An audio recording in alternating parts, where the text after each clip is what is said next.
আর ৬-৭ দিন পর আমার ছোটো ভাইয়ের বার্থডে। তো ওর বার্থডের সময় আবার তার পরীক্ষা পড়ে গেছে।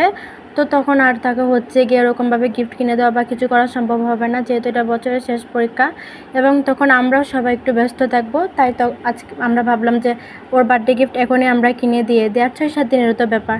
তো বিকালের দিকে আমি, আম্মু, আপু এবং আমার ছোটো ভাই আমরা সবাই মিলে বের হয়ে গেছি। এখানে একটা রিক্সাতে আমি আর আমার আম্মু উঠছি এবং যাবার সময় হচ্ছে গিয়ে হাতিরঝিলা রাস্তাতে যেতে হয় এবং আজকের রাস্তাটা একটু বেশি সুন্দর ছিল। বেশি একটা মানুষ ছিল না, খুব নিরিবিলি, খুব শান্ত একটা পরিবেশ ছিল। মানে পুরো রাস্তাটা আমরা মামি খুব এনজয় করতে করতে গিয়েছি। পরিবেশটা ভীষণ সুন্দর না? আমার মনে হচ্ছিলো যদি রাস্তাটা শেষ না হতো তাহলে কতই না ভালো হতো, তাই না? তো এদিক দিয়ে মার্কেটের সামনে চলে আসলাম। তো আসার পর দেখলাম এখানে অনেকগুলো রিক্সা ছিল। তারপর পরিবেশ যথেষ্টই সুন্দর ছিল। এর থেকে বেশি পরিবেশ আর তো আশা করা যায় না, তাই না? তো এখানে আমি একটু চুপি চুপি ওর ভিডিও করে নিলাম। আমার ভাই হচ্ছে কি আবার ভিডিওর সামনে একটু আসতে চায় না। তো মার্কেটে ঢোকার পরে অনেকগুলো দোকান খোঁজা লাগতেছিল, একটা একটা করে দোকান এক একবার করে যাচ্ছিলাম। ও যে ঘড়িটা কিনতে চাচ্ছে সেটা হচ্ছে গিয়ে পাওয়া যাচ্ছিল না। তো কি একবার এর দোকান একবার ও দোকান, একবার তারা দুই ভাই বোন এক দোকানে যাচ্ছে, আমি আমার আম্মুকে নিয়ে আরেক দোকানে যেয়ে জিজ্ঞেস করতেছি ওর ঘড়িটার কথা, কোথাও পাওয়া যাচ্ছিল না। তো এক দোকান তো বলেই দিয়েছে যে এখানে স্টক আউট হয়ে গেছে, এটা পাওয়া যাবে না। তারপর কি শেষমেশ খুঁজতে খুঁজতে অবশেষে আমরা তার এই পছন্দের ঘড়িটা পেলাম। আর এটা আমার একটুও ভালো লাগে না, তবে ওনাকে এটা ভীষণ পছন্দ। তো ওই দিক দিয়ে ওরা ঘড়ি কিনতেছিল আর এখানে হচ্ছে গিয়ে আমি এই মাছটার সাথে খেলা করতেছিলাম। মাশাআল্লাহ, মাছটা দেখতে অনেক সুন্দর না?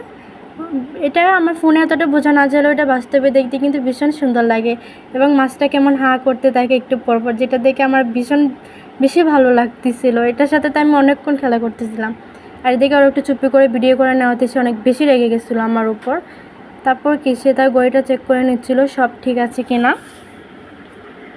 আর 6-7 দিন পরে যেহেতু বার্থডে, তো ভাবলাম গিফট এখনই কিনে নিই, কারণ তখন তো আবার সবাই ব্যস্ত হয়ে থাকবো। এখানে ঘড়িটা চেক করে দিচ্ছিলো যে সব ঠিকমিক আছে কিনা। ওর জন্য আম্মু জুতাও কিনতে চাইছিলো, তবে ওর কোনো জুতা পছন্দ হয় না। তো যাবার সময় এখানে দেখলাম বাচ্চারা কি সুন্দর খেলতেছে।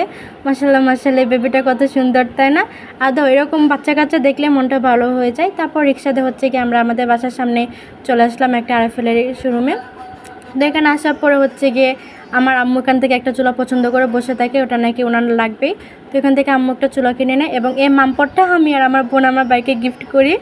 তো এখান থেকে বেশি দূর আমাদের বাসা না। তো এখানে যাবার সময় দুইটা রিক্সা না নিয়ে আমরা সবাই মিলে একটা রিক্সা নিয়ে নিচ্ছি। মানে আমি আমার আম্মুগুলো বসছি, আমার ভাই আমার আপুগুলো বসছে। এর সময়টাতে আমরা যা মজা করছি না, পুরো রাস্তা একদম চিল্লায়ে ফিল্লায়ে আসছি। আর এই জায়গার নুডলস মানে আমার ভাইয়ের মোস্ট ফেভারেট। এখানে আসলে তাকে এই নুডলস কিনে দেওয়াই লাগবে। তো এখানে তারা মা ছেলে নুডলস কিনতেছে, আমি আর আমার বোনের গলা তো প্রচুর শুকিয়ে গেছিলো। তো ভাবলাম একটু আখের রস খেয়ে নিই। তো আমিও খেয়ে নিলাম এক গ্লাস, আমার বোনও খেয়ে নিল এক গ্লাস। তারপর আমার ভাইয়া বলতেছে সেও নাকি এক গ্লাস খাবে, তো তখন সেও এক গ্লাস খেয়ে নিল। তো এরকমভাবে আমরা আমাদের খাওয়া দাওয়া শেষ করলাম, তবে আমার আম্মু কিছু খায় নাই। তো এরকমভাবে আজকে আমাদের সারাটা দিন কাটলো আলহামদুলিল্লাহ, এবং সবাই অনেক অনেক অনেক বেশি মজা করছি। তো সবাই ভালো থাকবেন, আল্লাহ হাফেজ, আসসালামু আলাইকুম।